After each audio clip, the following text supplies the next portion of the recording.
The two owners of the aluminium fishing boat in Seine surveyed the damage this morning.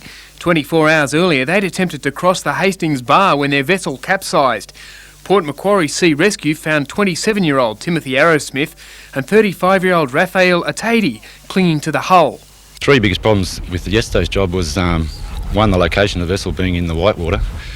Two was there was a lot of floating ropes on the surface, which is our biggest problem. If we get a rope around our propeller, then we're not much help to them. And thirdly was that one of the crew members was, as I said, slightly injured.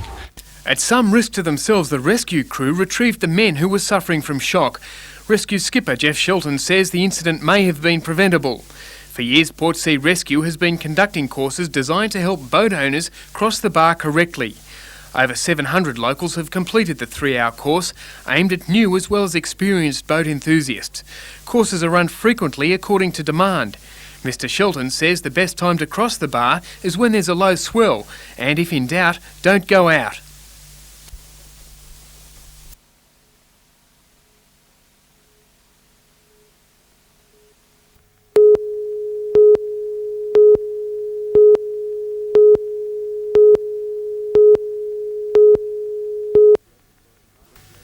The Blues led the first half. 30 minutes into the game, 2 penalties put them up 4-0. The Sharks finally got on the board through a penalty kick by Andrew Scraysbrook. After a trialless first half, Blues prop Tim Laurie extended the lead. A successful conversion extended the margin to 8 points, but the Sharks hit back in the best possible fashion, scoring right between the uprights. That made for an exciting finish, but Warhome's defence was too strong. The 2-point win effectively ending a 5-year period of Shark domination. Oh yeah, I'm disappointed on the result, but I'm not disappointed in the effort. Everyone tried pretty hard in the defence. They had to defend fairly well, and that's where they spent all their petrol up. And we looked a bit flat with the ball, and in the end, we'll never be in front. Warhope is hoping to break the record of the undefeated Foster Tuncurry side in the finals this Sunday. Barring injury, I thought we'd do all right. I thought we'd give them a good scare anyway, and I'd say we'll do that on Sunday. We'll give them a good shake.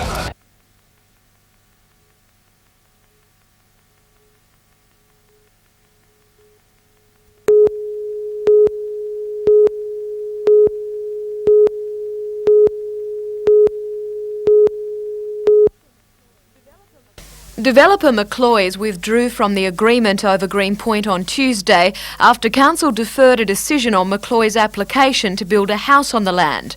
After seeking legal advice on Council's position this morning, Mayor John Kilpatrick had extensive discussions with the company this afternoon.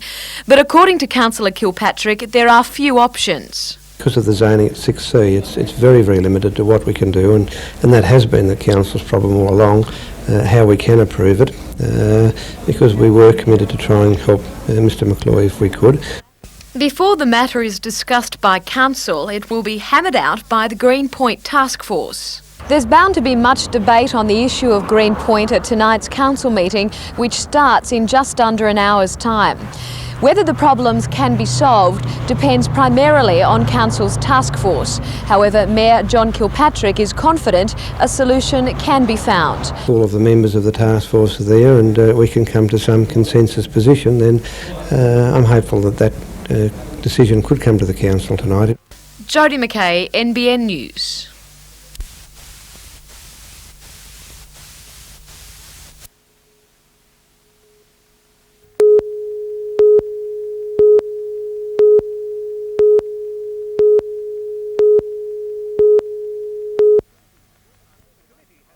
The committee has organised a promotion offering prizes of trips to Rotorua in New Zealand with a scratch ticket competition. The Mayor of Rotorua and the Kiwi Consul General were on hand to help launch the scheme, presenting gifts including a Maori carving to Lord Mayor McNaughton at a City Hall reception. Then a performance by the Sydney-based Te Hui Ngawaka Maori troupe.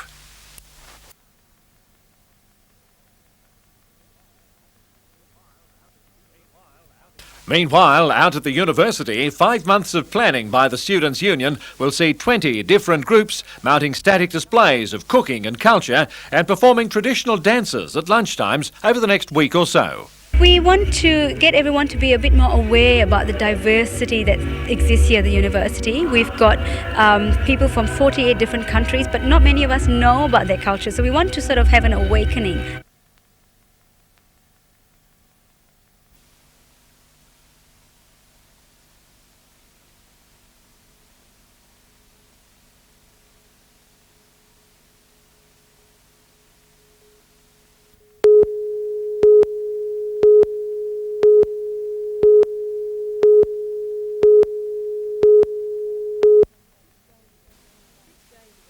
6 days ago, Chain Valley Colliery began sacking its 146 workers. Today, it offered them their jobs back.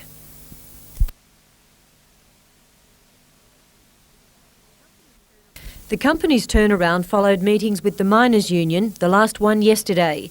The miners downed tools last week over several issues, particularly the shower system. You can only kick a man so much, and he's going to get up and he's going to fight. We've been kicked too often, and it's hurting, and we've just got up and we're fighting it, yes. Although returning to work, the miners are unhappy with manning levels, bonuses and overtime payments. The company has given an undertaking to discuss these issues with the unions following the men's return to work from 3 o'clock this afternoon.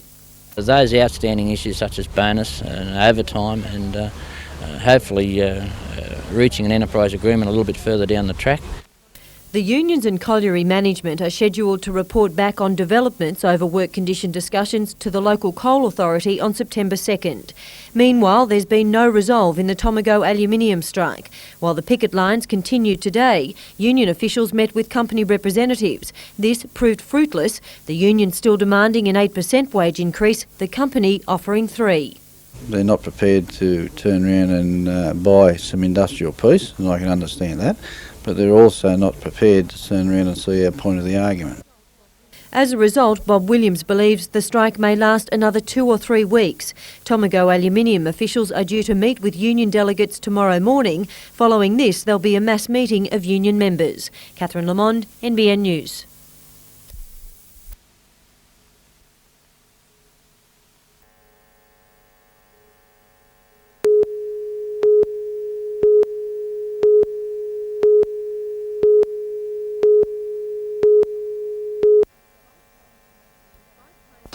Despite playing to mostly sell-out crowds this season, the Falcons are losing money. Over the last 3 years, the club owned by Sydney-based insurance brokers Horsell International has lost $900,000. To turn this around, Falcons management has been working on a restructuring plan. It's presented this to the National Basketball League, but before sanctioning it, the NBL wants the Falcons' operating budget reduced. We have a commitment to reducing our capital expenditure or operating expenditure at this stage by $200,000. We have sought to make reductions in a number of areas. One of those areas, and certainly not the total, is of course in our operating expenses at the entertainment centre. The Falcons have requested financial concessions from the centre's managers, the Newcastle Showground and Exhibition Centre Trust. Today, members of the Trust met to discuss the proposals. While unable to announce its decision until after a meeting with the Falcons tomorrow, things look positive. The discussions all the way through were aimed at providing the maximum financial advantage to the Falcons to help them in their dilemma, obviously within the financial means of the Trust.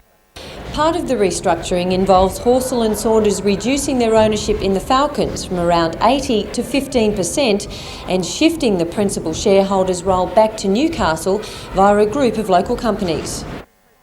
Paul Tynan hopes to name those companies involved within the next few days.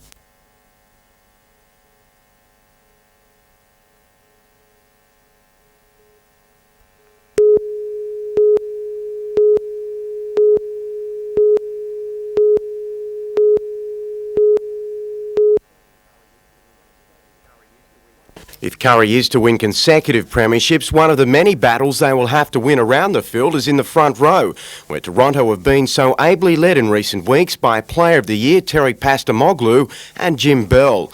In a bid to overcome that pair, the Bulldogs are hopeful Brendan Dooley will return to the bench after breaking his arm more than 2 months ago. He was in the rep teams early in the year and he's probably one of our better players, and all of a sudden broke his arm, which was a setback, but he hopes to be right this week. If the Bulldogs do win on Sunday, they will go some way to emulating the feats of the South Newcastle Premiership side of 1964. As part of a grand final promotion by the league, that team will parade at number 1 Sports Ground in front of a 15 to 20,000 strong crowd dominated by Curry and Toronto supporters. Their support base is certainly something that will spur the teams on to bigger and better things, and I feel that it's really going to be a top day there and a top day of entertainment as far as the rugby league's concerned. Meantime, Western Suburbs prop Anthony McDonald, who was sent off in his side's 12-11 loss to Curry on Sunday, has had his hearing adjourned and won't appear before the judiciary again till next Wednesday.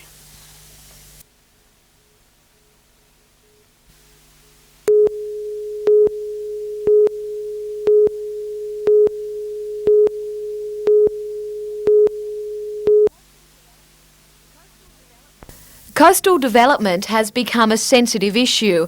Mostly it's left in the hands of local councils, but the state government is buying into the debate by releasing this strategy which sets out urban coastal development for the next 20 years.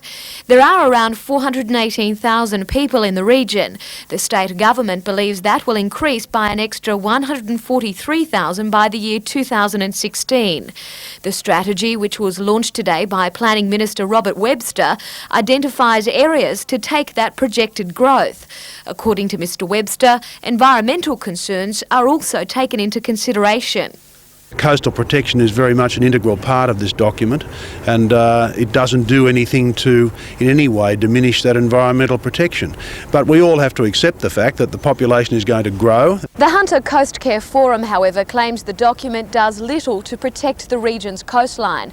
It says it's more a strategy for urban development than one which will protect sensitive coastal areas for the future.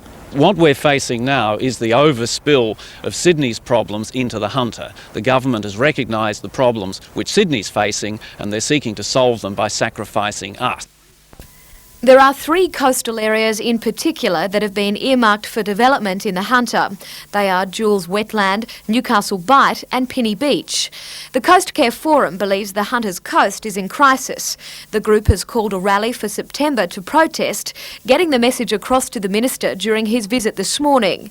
However, Mr Webster denies that's the case. There is no coastal crisis. Obviously there's concern in the community about any new development, and I understand that. Jodie McKay, NBN News.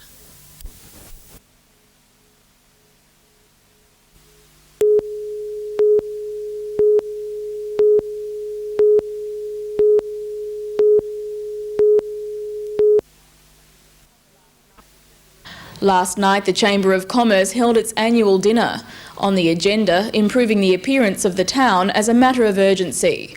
Chamber President James Payton says unless action is taken, businesses will struggle to survive when the bypass is completed. Revitalising the riverbank is a key issue. The debate with the riverbank or the redevelopment became whether or not there should be a road or not.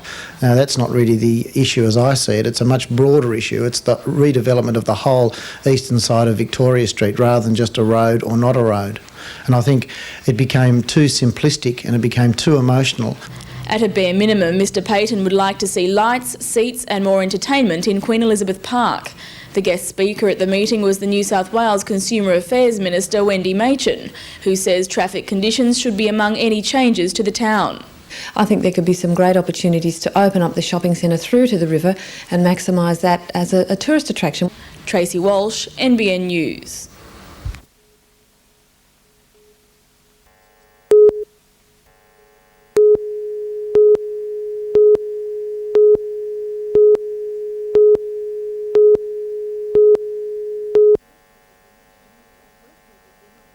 Work will begin on the new waste management facility in Minmai Road early next month. However, this will not be like other tips. Rubbish will be taken into the facility, but not all of it will stay there. It's a major recycling program. It's very, very exciting. Rubbish will be disposed of in various bins: glass, paper, cans, plastic. Only what can't be recycled will be dumped in the landfill.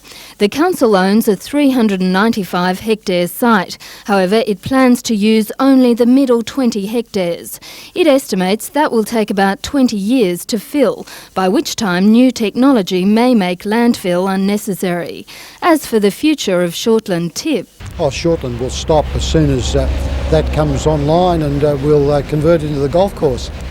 Summerhill Waste Facility will be open to the public in May next year. Jane Anderson, NBN News.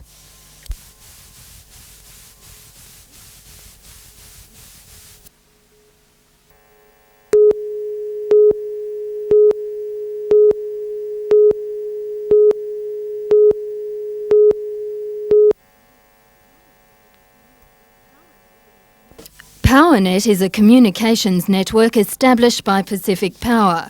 The system is now available through Rutherford Technology High School. Our students now have the opportunity to use programs and use the international communication highway that they will encounter outside in the workplace while they're still at school. There's a wide range of information available to students at the school and others who want to tap into the system. It allows them access to information around Australia and overseas. The important thing, I think, for our students is it allows them to communicate with other students in other cities, in other countries. PowerNet is compatible with almost any type of computer and is accessible 24 hours a day. Jane Anderson, NBN News.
Okay.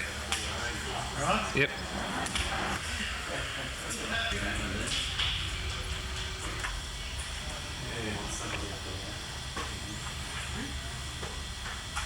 Okay.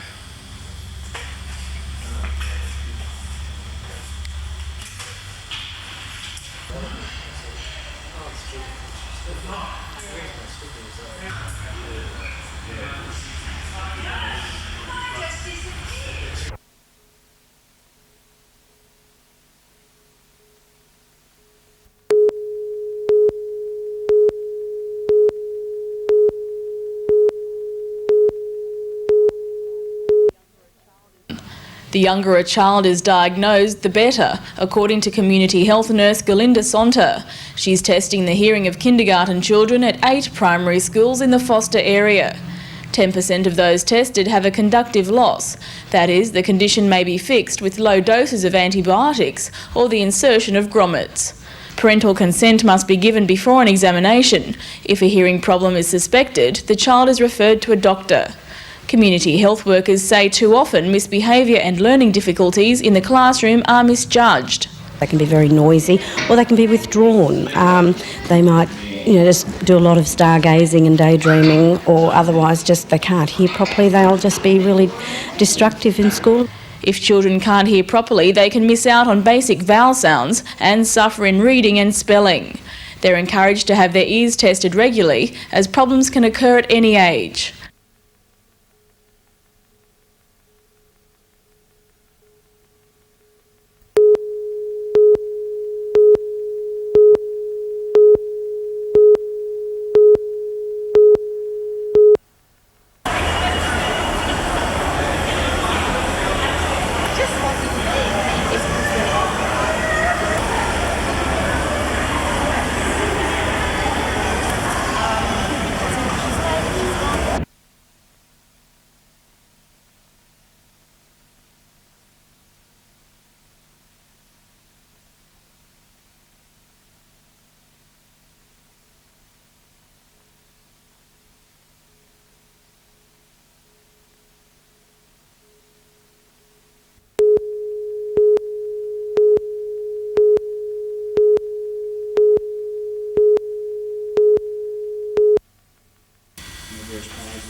We're in real shambles here.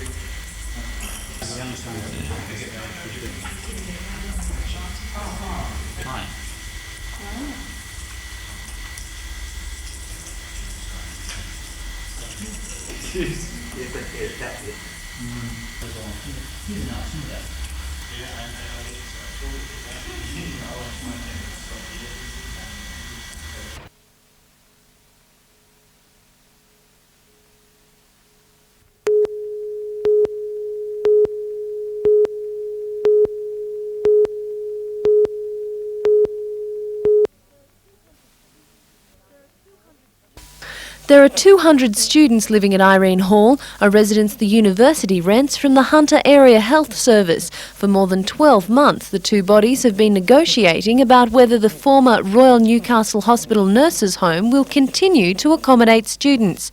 The main stumbling block is the adequacy of fire safety devices, installed when the complex was built more than 30 years ago. Tired of waiting, the students have taken action, raising $150 to buy smoke detectors. Heat detectors only detect heat, they don't detect smoke, and the greatest danger in the case of a fire will be the smoke. By the time the heat gets there, it's too late. The building is fitted with heat detectors connected directly to the fire brigade's alarm system. The building code doesn't require the system to be updated until ownership changes hands. The students say their smoke detectors are simply a band-aid solution. Updating the system and making each of the 9 floors smoke-proof will cost about $200,000. It's for our own peace of mind. We realise that it's not actually going to solve the problem. We're prepared to show people that we are willing to help. Dr Tim Smythe today said the Hunter Area Health Service had reached an agreement with Newcastle City Council over a program to upgrade fire safety facilities. He said the health service was anxious to make sure the building met current safety requirements and that work could begin by the end of the year. Joanne Shoebridge, NBN News.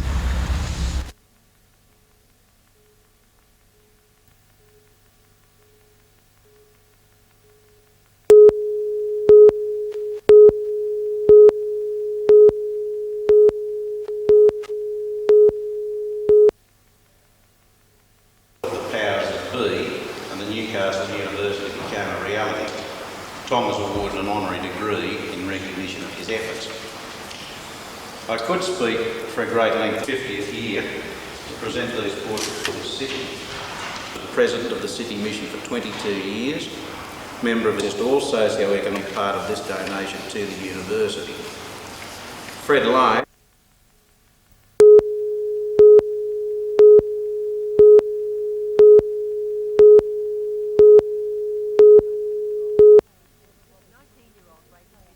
19-year-old Breakers midfielder Robbie Middleby and youth player Harry James have been named in a 26-man young Socceroo squad. It will go into camp in Sydney in September, where numbers will be trimmed to 18 before the team leaves for the Oceania qualifying tournament in Fiji later the same month. 18-year-old Harry, who plays striker for the Breakers youth side, has made the national train-on squad twice before, only to just miss out on the team proper. This time, he's more determined than ever. Just maybe more dedicated to the game, really. Just train harder and harder, and hopefully I can prove the coach wrong. That's just what my goal is at the moment. Robbie has worn the green and gold in the under-20 side before. He's confident of retaining his spot and believes Australia will be successful at the Oceania qualifiers. 8 countries will vie for automatic entry to the World Championships in Nigeria next month by winning the Oceania group. Australia, as in youth level, is one of the best teams in the world, so the standard-wise, I think we'll be up to it. Catherine Lamond, NBN News.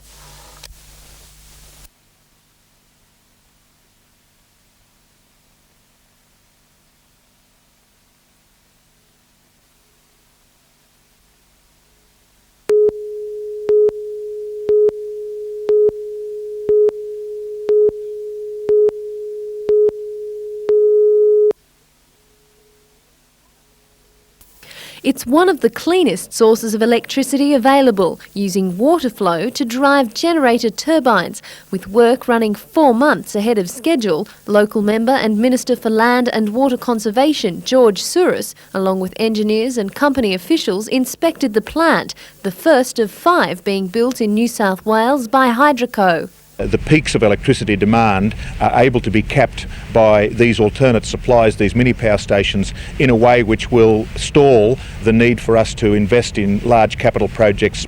The 700 megalitres that rush out of these pipes every day will, when harnessed by the turbines, generate enough electricity to supply the towns of Scone and Aberdeen. When the turbines arrive from Norway in November, they'll be housed 300 metres inside the dam wall. The 8-metre high tunnel was used to divert water while the dam was being built about 50 years ago. This hydroelectric power station is the first in the world that has been constructed right at the discharge valve within the wall itself. So as an engineering feat, it has its own uniqueness. Water will be released as the irrigators downstream need it. The power station won't affect the quantity or quality of the water except to boost its oxygen content. Joanne Shoebridge, NBN News.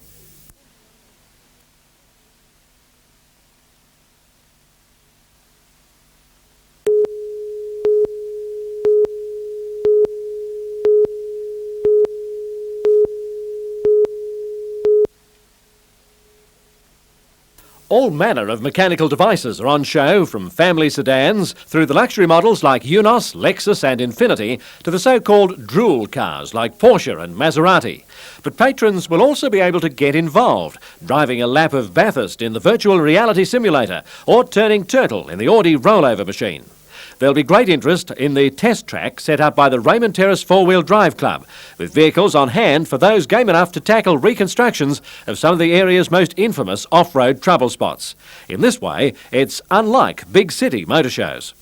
They're very glitzy and they're good to go to, but there's no outdoor facility that we have here where people can actually sort of drive and ride and feel and touch and look and see. I mean, in Sydney, it's just simply a look and that's it. With safety very much on everyone's mind, there's a whole marquee devoted to showing how motoring can be made less hazardous. Also on hand, those who help when someone has a mishap. But by far, the majority of visitors to a motor show are there to see the latest available models, and they won't be disappointed. Yes, we've got 6 new model debuts here, so they can come and see cars here before they actually can buy them in the showrooms. Oh, back to that four-wheel drive track. Yes, even the rusty amateur can get through with a little perseverance. The action is underway until 8 tonight, then on again tomorrow and until 5 o'clock on Sunday afternoon.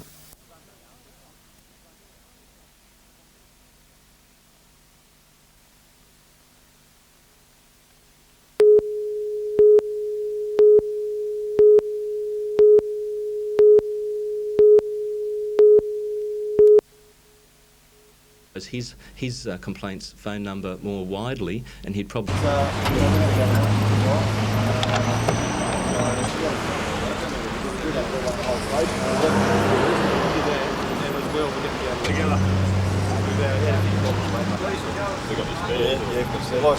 was going to grab it, and I got one. Because once the measurements and photographs and stuff have been taken at the scene of an accident, the road can be cleared.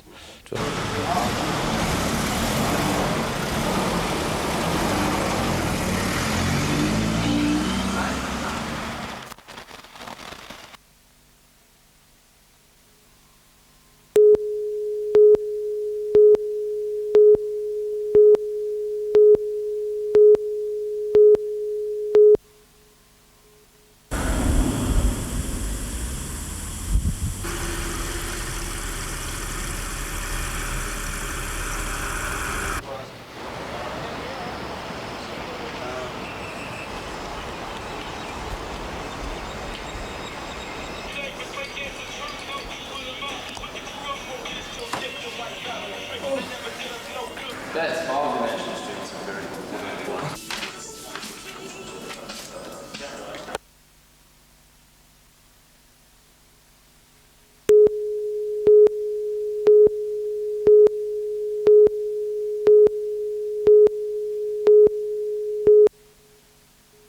One of them for Lake Macquarie Taper Lakes Catchment Management has taken the view that its groups enjoy it.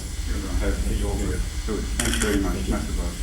And Andrew, thank you for coming along to dozen 400. Very good. Well done. Thank you, Andrew. As I say, the Minister is very pleased with this. I'm just happy. Urbanisation, which is terribly critical to get a whole across the balance, but it is very, very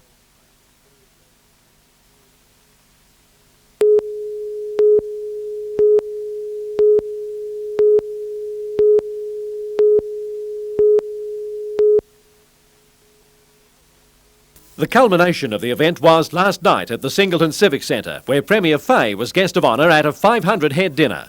According to the chairman of the panel, Len Evans, a true indication of the harshness of the judging was that only 5% of the 726 entries were awarded gold medals.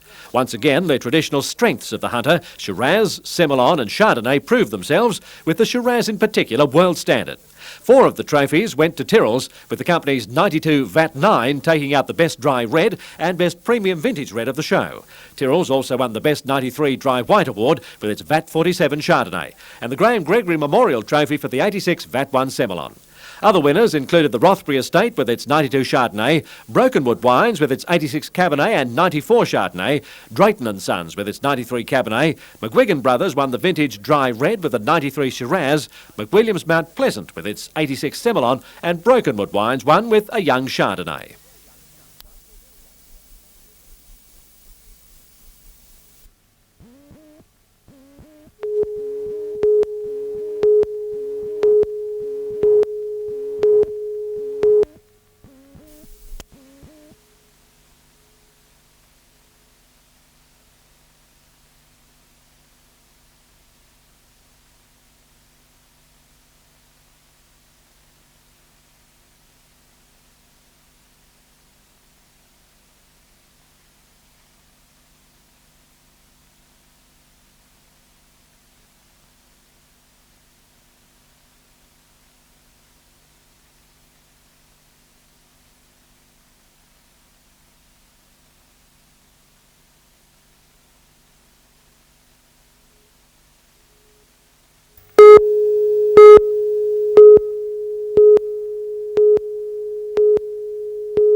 The umpires were kept busy in the opening minutes as both sides battled for superiority, which was eventually gained by underdogs Nelson Bay. They dominated territory and the run of play in the first half and would have been ahead by more than 17 points at the break, but for some inaccurate kicking, with 15 behinds in the first half. Having lost 4 grand finals in their brief history, the Marlins were determined not to let this one slip, and with Pat White, Paul Reimer and Damien Push among the best on ground, they'd established a winning 6-goal break at three-quarter time. The final score, Nelson Bay 22-27, 159 to Cardiff's 13-9, 89. Meantime, in netball, Aquatics in the Green Skirts have taken out the Lakes Association's A-grade grand final with a 51-39 victory over Warners Bay T&Cs this afternoon. Captained by centre Gay Davies, Aquatics led 23-20 at the break and went on to win their second consecutive title. In the Newcastle Association, Brewers will play Gazzers in next Saturday's grand final after beating Mary Ellen Max 36-34.